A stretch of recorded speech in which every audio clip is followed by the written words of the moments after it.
まず前年に遡りまして、89年鈴鹿での試験員不通過に対して FIA 本部内 ICA から罰金10万ドル6ヶ月間スーパーライセンス停止処分。これは、執行猶予6ヶ月ですけども、が下された。セナとマクラーレンの謝罪、罰金の払い込みによって騒動は一旦収拾。前年89年でのセナとプロストの接触によって、セナには非常に厳しいペナルティが下されました。スーパーライセンス停止と、あと罰金を払え。これはシーズンオフの間、かなり揉めてまして、90年開幕するまでは、セナが本当にレースに出れるのかっていうことが話題になってました。この画像を見てほしいんですけども、セナは厳しい裁定が下されたことに対して、ホンダの川本副社長に電話をして相談したってこれ言ってますよね。レースだけ見てると、セナは自分の好き勝手に戦っているように見えますけども、マクラーレンという組織に雇われているということと、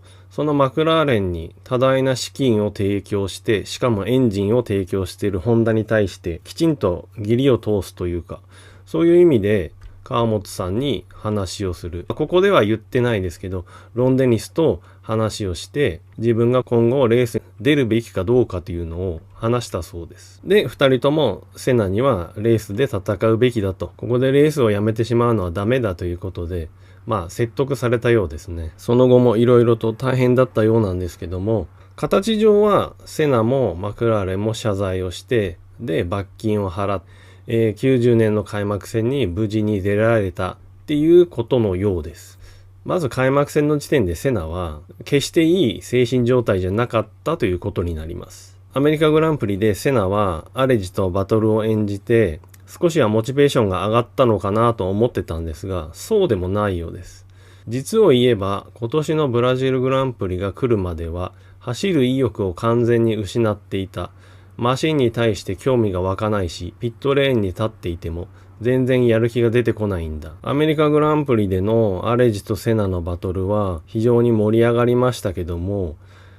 こういう言い方をするとアレジには申し訳ないですけども、セナにとって重大な決意が変わるほどの相手ではないということなんでしょうね。で、じゃあなんでここでブラジルグランプリが来るまでは意欲がなかった。要するにその後は意欲が出たって言ってるわけなんですけど、ブラジルグランプリでなんで意欲が出たかっていうと、F1 の総集編なんか見てても出てくるんですけど、ブラジルの観客がスタンディングウェーブでセナのことをすごい応援してるんですね。それを見て涙ぐんで感激しているセナがいるんですけども、やはり地元のブラジルのファンの応援を目の当たりにして、モチベーションが上がったというか考え直したようなんですね。そこからどうにかレースを戦う気力が出てきたっていうことのようです。なので90年のセナというのは本当にモチベーションを上げるのに苦労しているというか、戦う意欲が見出せない、戦う理由が見出せないっていう状態で第1戦、第2戦を迎えてたという感じです。ところがなんですけど、その後間もなくだと思うんですが、こんなことがありました。セナからフェラーリ移籍への興味とプロスト批判に関するコメントが出る。これに対してプロストが、これもちろん当時のインタビューです。セナらしい。彼はいつも喧嘩を探している。そうやるのが好きなんだ。彼がもしフェラーリにやってきたら僕は辞める。二度と同じチームで走る気はない。まだ90年が始まって間もなく、セナの口からフェラーリへの移籍に興味がある。そんな言葉が出てきたり、プロストを批判するようなコメントが出てきたらしいです。で、それに対してプロストは、いつもセナがやることだ。そんな言い方をしてますよね。彼はいつも喧嘩を探している。で、彼がフェラーリにやってきたらやめると言ってますね。この文章だけ読むと、プロストの言葉にあまり大きい意味があるようには見えないんですけども、彼はいつも喧嘩を探しているっていう表現をしてるのが、実はこれ、とってもセナのことをよく表している言葉なんですね。これ最後の方でまたわかります。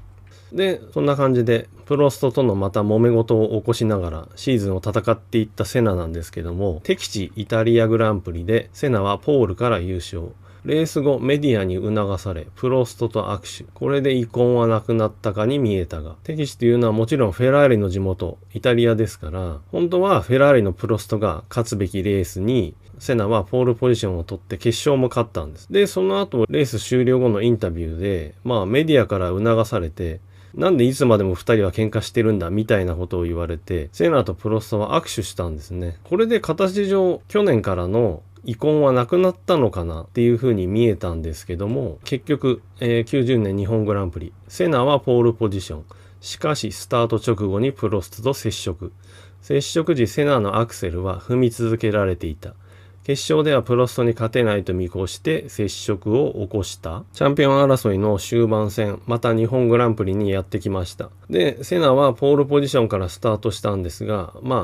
スタート直後、プロストにかわされて、で、二人はぶつかってすぐにレースが終わってしまいました。で、この接触した時にセナはアクセルを踏み続けてました。で、なんでぶつけたかっていうことなんですけど、私はこれまでプロストにレースで勝てないからぶつけて終わりにしてやるっていうセナの考え方なんだろうって思ってたんですけども、もしかしたら違うのかなって最近思いました。とりあえずそのレースでセナが勝てないって私がこれまで思ってた根拠を改めて見てほしいんですけど、これが日本グランプリでの決勝を除いた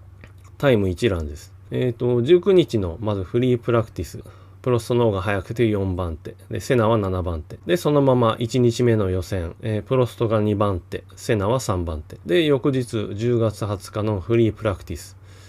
ここで、セナは4番手、プロストは5番手。ですけど、大してタイム差はないし、セナはここまで1回も1位を取ってないんですね。予選で2日目の予選。ここはセナ、スーパーラップを決めてポールポジションを取りました。でも、プロストは2番手。本当にタイム差は小さくて、コンマ2、3ぐらいしかないですよね。で、ここまでセナはタイムが良くなかったのに、なんでポールポジションが取れたかっていうと、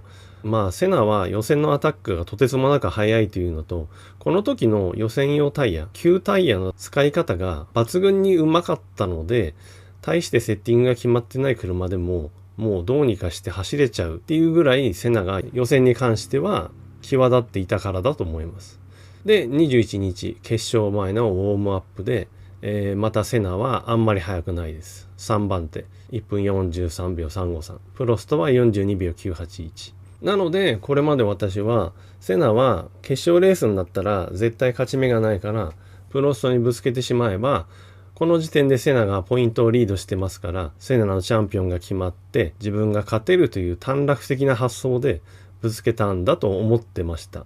なんですけど、ちょっと違うかなと思った理由が、この90年の日本グランプリのことについてベルガーは後日こう言ってますね。事前にアイルトンが教えてくれていたので、二人が絡むと分かっていた。今日君は映画館の最前列で面白いものを目撃するだろうと言われた。それを聞いて何かあるなと思ったよ。ベルガーに対して今日君は面白いものを目撃するだろうって言ったんですね。明らかに今日ぶつけるってもう決めてたってことですね。ただ、これだけだと、レースで勝てそうもないから直前にぶつけることを決めてベルガーにそう言ったとも取れるんですけど、さらにレース後のセナのコメントを聞くとまたちょっと違う面が見えてきます。ぶつかった直後にセナはインタビューでこの勝利を誰に捧げますかと聞かれて、昨年僕を徹底的にやり込めて傷つけてくれた人たちに捧げるよ。今年は誰がチャンピオンなのか見せつけてやるよって言ってます。セナはインタビューでは極端に過激な発言っていうのはしてこなかったと思うんですけども、ここで明らかに激しい言葉を使ってます。去年僕を徹底的にやり込めて傷つけてくれた人たち。おそらくプロスト、あとこの時 F1 を仕切っていたバレストル、さらにそれ以外にもセナに対して厳しい裁定を下した人たちですよね。その人たちに誰がチャンピオンなのか見せつけたと言ってます。この言葉からすると、単純にレースで勝てそうもないからぶつけたというよりも、セナの視点から言うと、去年卑怯な手段を使って、自分は今いじめられたというか、ひどい目に遭わされたと。で、それに対してやり返すことを1年待っていたというニュアンスですよね。それが正しいかどうかは置いといて、で、さらにここで思い出してもらいたいのが、開幕戦の時点ではセナはレースに対する意欲を失ってました。戦うモチベーションが上げられずに苦労してました。その直後、プロストを攻撃するようなコメントを始めました。で、最終的にここのインタビューで言ってるように、自分をやり込めた人たちにチャンピオンを見せつけたと言ってます。要するにセナは90年シーズンチャンピオン争いを戦うモチベーションとして、ただ単にレースを走るってことじゃなくて、敵に立ち向かう、去年自分がやられたことに対しての仕返しをするという、それを強いモチベーションの源とすることが必要で、それによって戦ってきたっていうことも言えると思います。その私の考え方に確証を持たせてくれたのが、このプロストのインタビューです。これはセナが死んでしまった直後のインタビューなんですけども、この90年シーズンのセナの動きを見てみると、ここで言ってるプロストの言葉が改めて非常によくわかりました。僕が引退したことでセナは目的を失った。でも彼には闘争心を呼び起こすためのライバルが必要だったんだ。たとえ少しでも奮い立たせてくれる何かがあれば、セナは戦いを挑み、喧嘩腰の態度で挑んでいった。シーズン序盤にレースへのモチベーションが湧かなくて元気がなかったはずのセナが突然プロストへの攻撃を始めた。で、チャンピオン決定後に自分をやり込めた人間に自分がチャンピオンだと見せつけた。そんなこと言ってます。それはここでのプロストが言ってることがぴったりハマると思います。90年やはりチャンピオン争いをするにはプロストに喧嘩を仕掛けてでも戦うしかない。で、スーパーライセンスを出さないという脅しをしてきた連中に対して、リベンジをする。それもセナが強いモチベーションを持つための発奮材料なわけですよね。この94年当時、プロストのインタビューだけを見てもいまいちピンとこなかったんですけども、この90年のセナの行動とか発言を見てると、プロストが言ってるのはこういうことなのかとようやく後から分かりました。話が長くなってしまいましたが、日本グランプリの接触の話に戻りますと、あれは見た目上はプロストにぶつけてポイントリードしてる自分がチャンピオンを決めるために事故を起こしたっていうことになるんですが、ただそれに加えてセナの心理としては前年汚い政治的な圧力によって自分を脅してきた連中へのリベンジっていうのが含まれていて、それをあの接触によって果たしたっていうことにもなるんだと思います。そのリベンジを果たすためにバレストルたちに強い敵意を持ってモチベーションを奮い立たせて戦ってきた。そういうことなんだと思います。なので、日本グランプリでの接触は、いい悪いで言ったら悪いに決まってるんですけども、ああいう行動をしてしまうのがセナであり、それがセナが強くて速かった理由の一つなので、あの事故だけをピックアップして、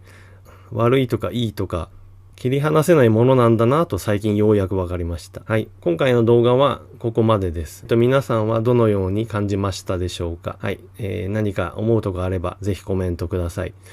いつも高評価、コメントありがとうございます。本当に。最近動画たくさん皆さん見てくれて、再生回数伸びてて非常に嬉しいです。本当に個人的な考えなんですけども、一時期再生回数があんまり伸びなかったので、一生続けますなんて口では私言ってましたが、もうやめようと何回も思ってました。他の動画のチャンネルはほとんど見ないですし、あまり批判とかはしたくないんですけども、平気で嘘の情報とかを流してる動画でも、すごい再生回数が回ってたりして、自分としては真面目にデータを調べたり、真実を皆さんにお話しして一緒に楽しもうと思ってたんですが、それじゃあ再生回数ってのは伸びないんだなって、みんな求めてないんだなと思ってたんですが、最近皆さん非常に動画見てくれて、ようやく私も続けていくモチベーションが湧きました。なんか今回のセナの戦いぶりの話じゃないですけど、そんな心境です。はい。今後も頑張りますのでよろしくお願いします。